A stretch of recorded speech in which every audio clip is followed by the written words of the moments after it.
Hello, Monetization Nation. I'm Nathan Gwilliam, your host, and today we're going to talk about 9 ways to monetize a podcast.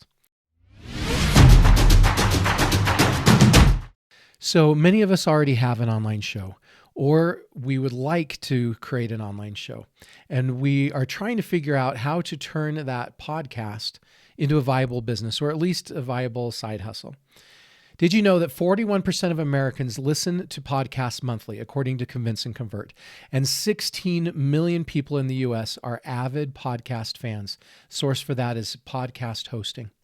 Not only are a lot of people consuming podcasts, but it's very rapidly growing, and there are people who have been very successful at monetizing their podcasts. For example, John Lee Dumas from Entrepreneurs on Fire generated $217,000 last month. That's December of 2021 from his podcast. So Podcast Magazine surveyed 1,000 podcast hosts and found that the majority of them, or 54%, earned income by selling sponsorships on the air, and 42% made money through premium content. And the date for that survey was 2018. We can do this as well. We can monetize our podcasts. In fact, it's getting easier to monetize podcasts as more and more opportunities for monetization are presenting themselves.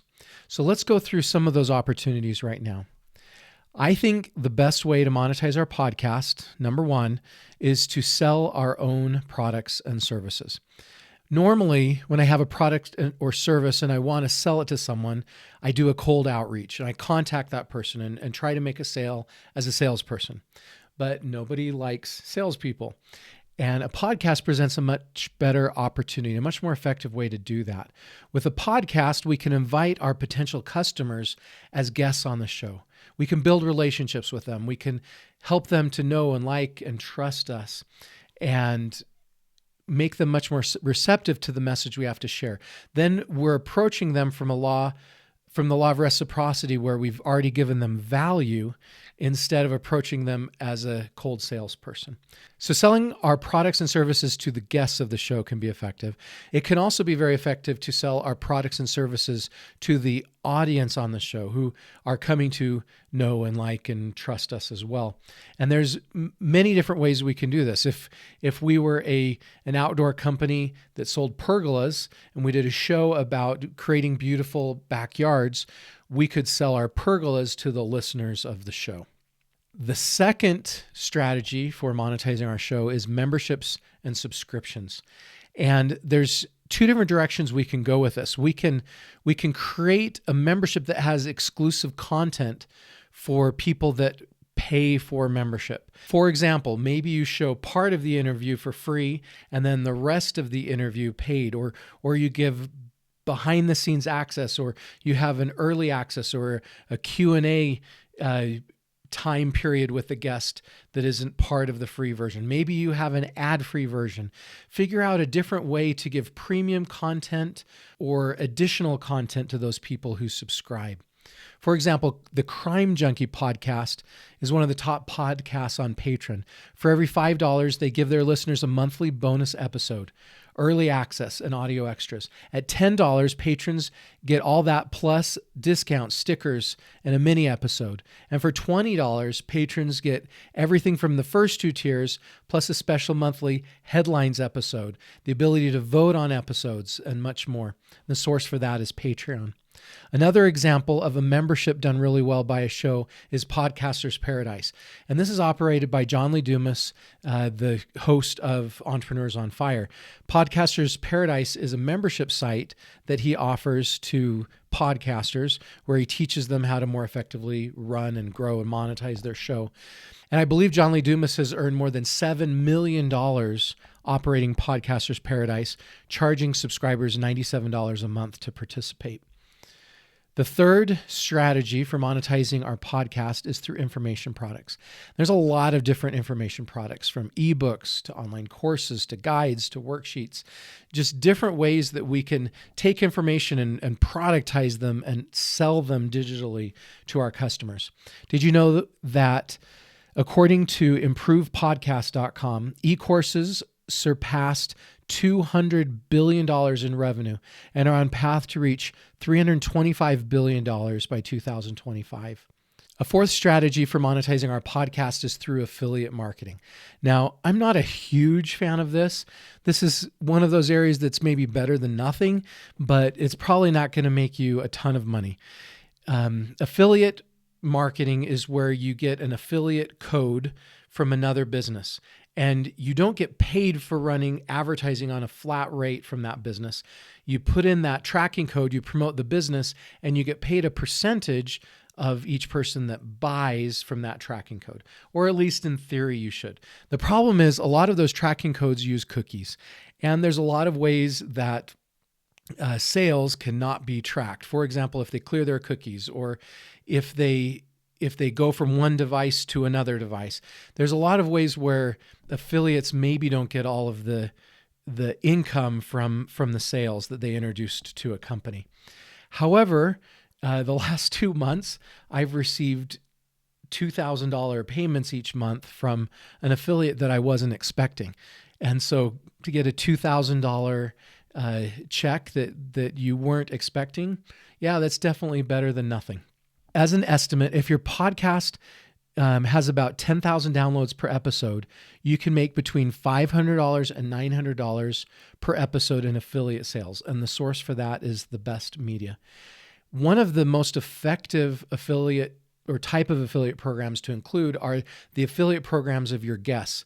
So for example, if you had Russell Brunson on your show, who's the CEO, or he's the founder of ClickFunnels, and you included an affiliate link for ClickFunnels, that would be very effective, because the people who are interested in buying, you provide them a link and you get a percentage of sales.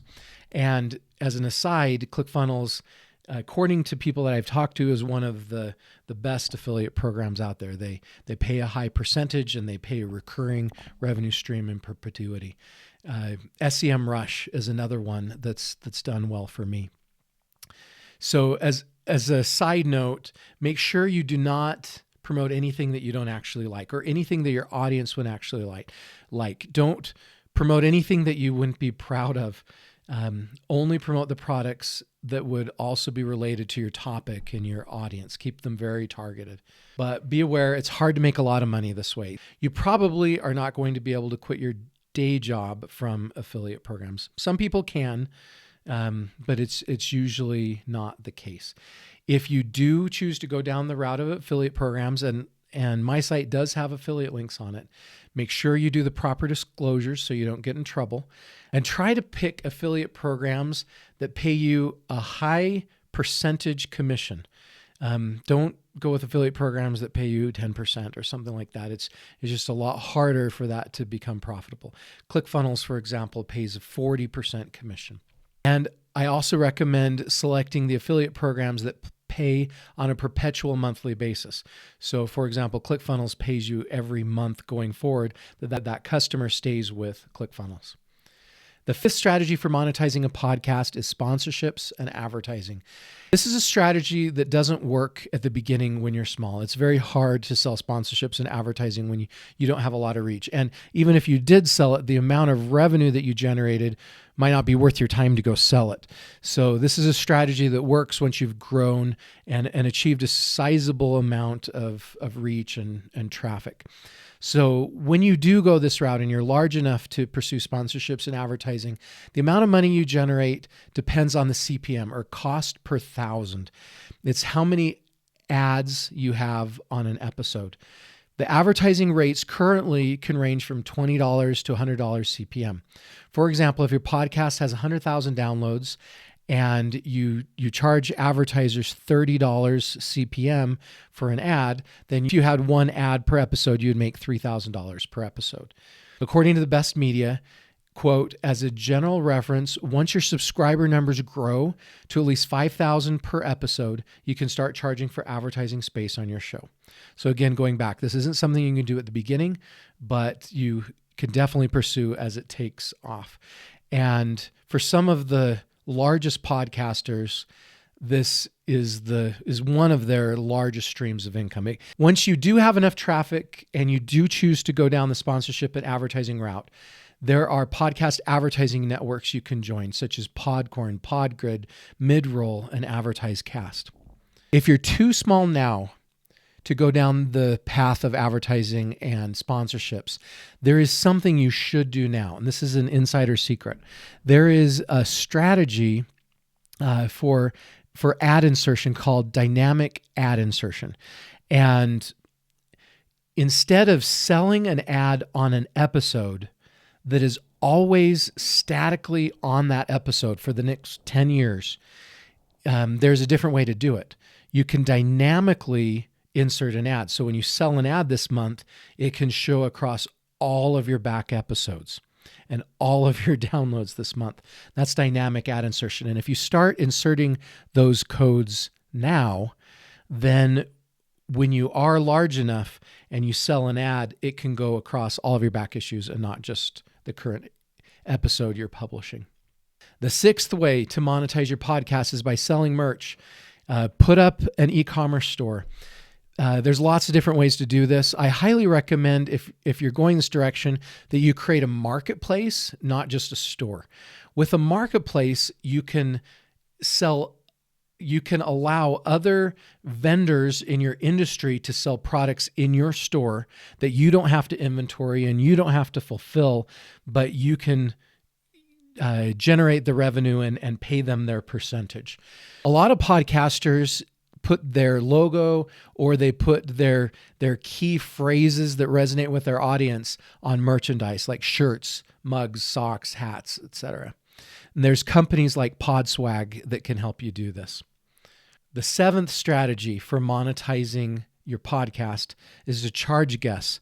Again, this is a strategy that doesn't work unless you're really big, but there are a few podcasts that have done this very effectively and made a lot of money with this strategy. For example, the podcast Screw the 9 to 5 does this. You can pay currently $997 to get on their show.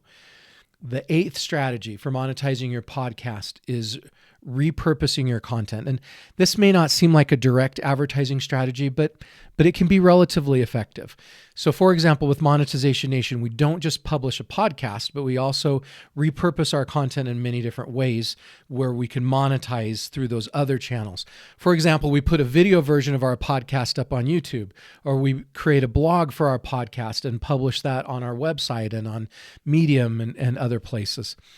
And when you publish in those other mediums, you open yourself up to generating revenue from those other mediums. You create opportunities, for example, to generate advertising on your YouTube videos or graphical or text ads on your blog posts. So look at diversified monetization opportunities from your repurposed content.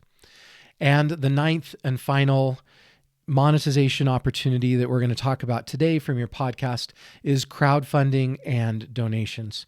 Patreon and Buy Me a Coffee are two platforms you can use for crowdfunding as a podcaster. For example, Chapo Trap House covers American politics and uses Patreon. In addition to just donating, their donors also get access to premium content. They offer two tiers, both of which offer access to weekly premium episodes and the entire back catalog. And the source for that is Patreon. Now, again, this is a strategy that you can follow once you've built a following of loyal fans. So as a quick recap, here are the 9 ways to monetize a podcast that we talked about today. Number 1, sell your own products and services to your guests and your listeners. Number 2, sell memberships and subscriptions. Number 3, sell information products such as courses. Number 4, look into affiliate marketing. Number 5, sponsorships and advertising. Number 6, sell merchandise. Number 7, charge guests if you're large enough. Number 8, repurpose your content and open yourself up to diversified revenue from other platforms. And number 9, consider crowdfunding and donations. Thank you so much for joining me for this episode, and I wish you success as you monetize your podcast. Do you want to become a better digital monetizer? To receive great monetization stories and secrets, please go to monetizationnation.com and join free. And if you liked today's episode, please subscribe to the show and share it.